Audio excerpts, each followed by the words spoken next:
Hi all, welcome back to my YouTube channel. So I hope you enjoy this video. It's all about the different art supplies that I have. Some of them are things that I don't tend to use as much anymore, and some of them are things that I love to use and wish I had more of. So I hope you enjoy the video. If you do, don't forget to give it a thumbs up and subscribe. Okay, so I thought I'd start things off with the sketchbooks that I use.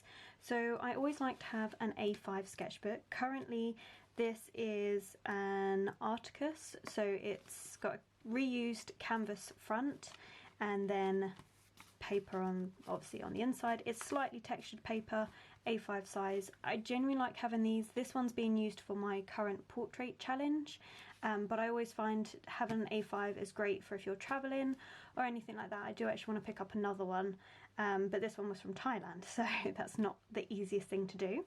The next one is the sketchbook I'll be moving to shortly. So it's another A4 sketchbook, and it's actually quite nice. So it's suitable for like mixed media, light washes of watercolour. I haven't actually used it before, so I'll probably do a proper sketchbook review on that. And then the one I'm currently using, which would be another review that I would either is due out next after this or is going to be just before this, where I'll be reviewing this. It isn't technically a sketchbook, it's actually a scrapbook by Paper Chase, but it's what I'm using currently. Okay, so I thought I'd carry on with the paper theme. I have, first of all, 3 different types of watercolour paper. As you know, I love to use gouache, and I am actually enjoying watercolour again. So these are papers that I genuinely like doing when I'm ready to move from my sketchbook onto an actual finished piece. I do have a comparison of all these 3 papers, but I'm thinking of doing a more up-to-date version. But for now, I've got hot pressed, cold pressed and 100% cotton, all from Daler Rowney. I did buy these, they weren't sent to me or anything like that. Then I've also got just some standard black paper. I used to use this a lot when I was doing soft pastel work, but it's not something I've used as much anymore. Then I've also got toned grey paper by Strathmore. I really do actually like this paper. It was really good for drawing on in coloured pencils or soft pastels. It's something I will use now for commissions if people are after a portrait in particular, just because it brings out the nice tones in that, but otherwise it's not a paper I use as much anymore. This I originally got, so it's literally lots of different coloured paper. Very cheap from CuriousRosesArt, and I originally got it because, again, when I was using my colour pencil and soft pastel, it was nice to work on different coloured paper rather than always having plain white. But the paper's really thin, so it's not something I've used a lot of. I'll probably find a use for it in future, but not right now. Then I've got my CuriousRosesArt heavyweight cartridge paper. This is A3 size. I used to love working on size of the A3. That was a bad sentence. I used to love working on A3 size, but I don't so much anymore. Instead, I now use this paper again for commissions. It's really good to cut down to the size that I'm looking for and what they've requested, and it's really durable paper, so it doesn't buckle that much. So it's really good for whatever medium I want to use. And then last but not least, we have some tracing paper. So I used to use this a lot for transferring my own drawings. I don't have a light box or anything like that, so I would trace it, flip it, and then have to trace it again. So it's a long process of transferring a drawing that you've done to the final paper that you want to use. And I don't tend to do it as much anymore. I tend to just freehand everything now, but it was definitely handy in the beginning. But yeah, not so much use now, but I've had this paper for years and I haven't ever had to buy a new one. Okay, so as I said, I used to use colour pencil and soft pastel a lot, so I thought I'd show you those supplies. I still use my colour pencils occasionally for things like commissions, especially if people want portraits done. They're just really nice to use. These are actually watercolour pencils. I like the versatility of that. Yeah, quite good pencils. I've had this set for about 2.5 years, and in all honesty, there's still loads of colours left. It's a good size. And then these are the soft pastels that I would use. Don't ask me to pronounce the name, but these were great. So again, I actually used to do a lot of soft pastel work, and I mean, you can barely tell. A lot of the colours haven't really been that used up, apart from like the white and then the softer tone that I would use for skin colour. I do have replacement of those, but I don't actually work with soft pastels as much anymore, just because they're really awkward to store once you've finished a painting without it smudging. Okay, so sticking with the dry mediums, I do actually really like working with Bic pens. They're really easy to use. I like working with my portraits and adding in details. I also work with a variety of different pens, so I've got different fine liners, which I think, yeah, it's focusing. I've got gel pens, obviously, and then Posca markers. I actually need to get some more of these.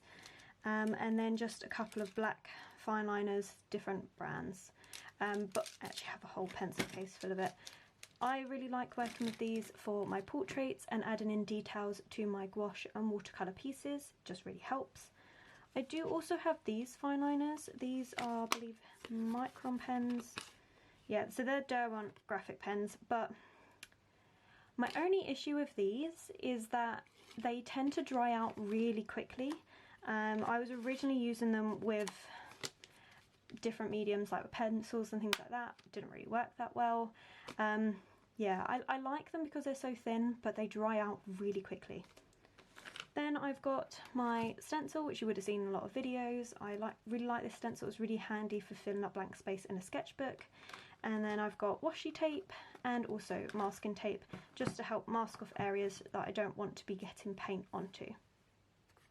Okay, so keeping with masking, I've actually got some masking fluid. I've used this once. It is really good. I've just got to do a bit more practice with it. I do actually have a video on how to use it, although it was my first attempt, so it may not be the best one. Again, it's something I might do again in future.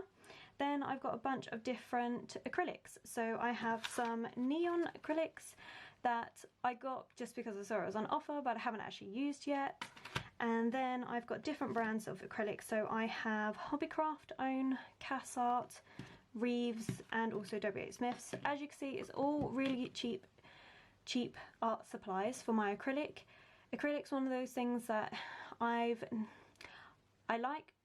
used to like working with it an awful lot, but I've kind of moved on from it. I do still like it occasionally, but it's not something I've bought in a while, and these are just paints that I've had lying around for quite a while. And then I've also got a palette knife, just because I wanted to try and see what all the fuss was about. You can get some really good effects with this, and they do work really well with the acrylic. But again, it's not a medium I use a lot of anymore.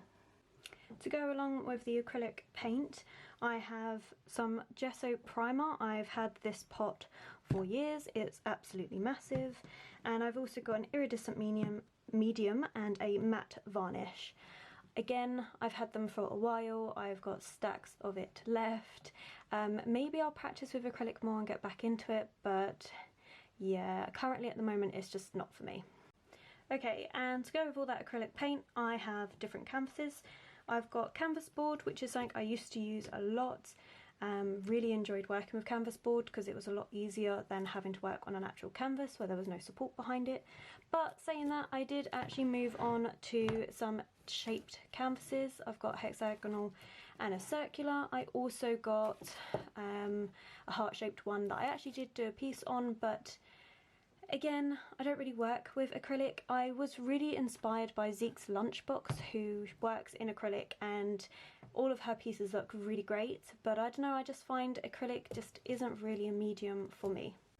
Okay, so these are the supplies I tend to use more now. So we have mechanical pencils and a variety of different paintbrushes. This is my cheaper type of paintbrush.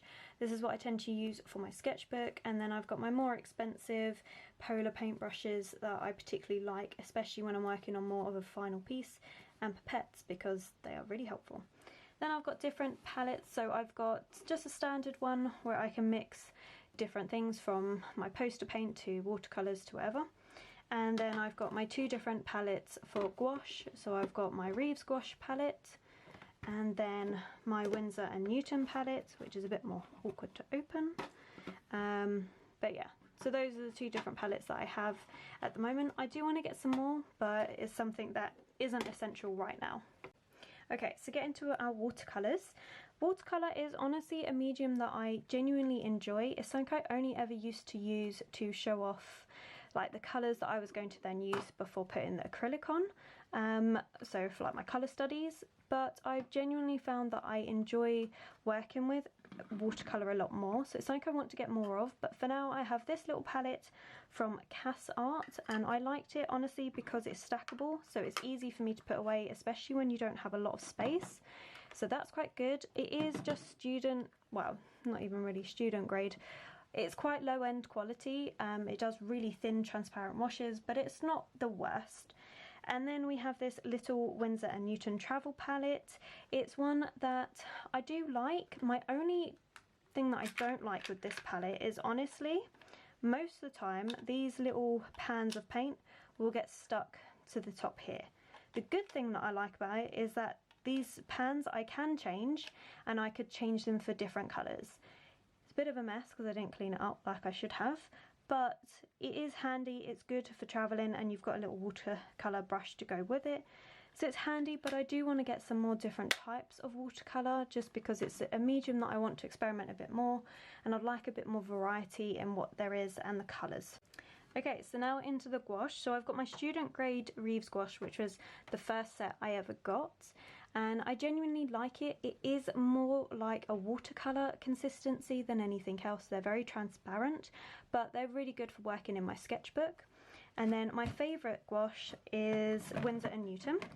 It's really good designer gouache. It's much better grade. Honestly, I've done a whole comparison video between the two types of gouache, so go check that out if you're interested. But yeah, genuinely really like these. They're just a lot more expensive. I do want to try out Arteza gouache just to see if that's any better than the Reeves. It's still student grade, but just to see if that would be better. And they also have more variety of colours, which I would prefer. So yeah, that might be something I'll do in the future. Okay, and then finally we have my poster paint. So this is Sakura poster paint, and honestly I love it. It's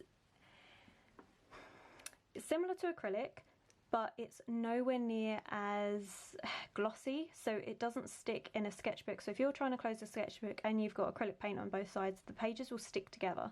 This doesn't happen. It dries really, really matte, but it's still really really opaque. It's quite thick paint. You can mix the colours, and you can also do lighter washes with water, but they're a lot more opaque than gouache. I genuinely love working with these in my little A5 sketchbook.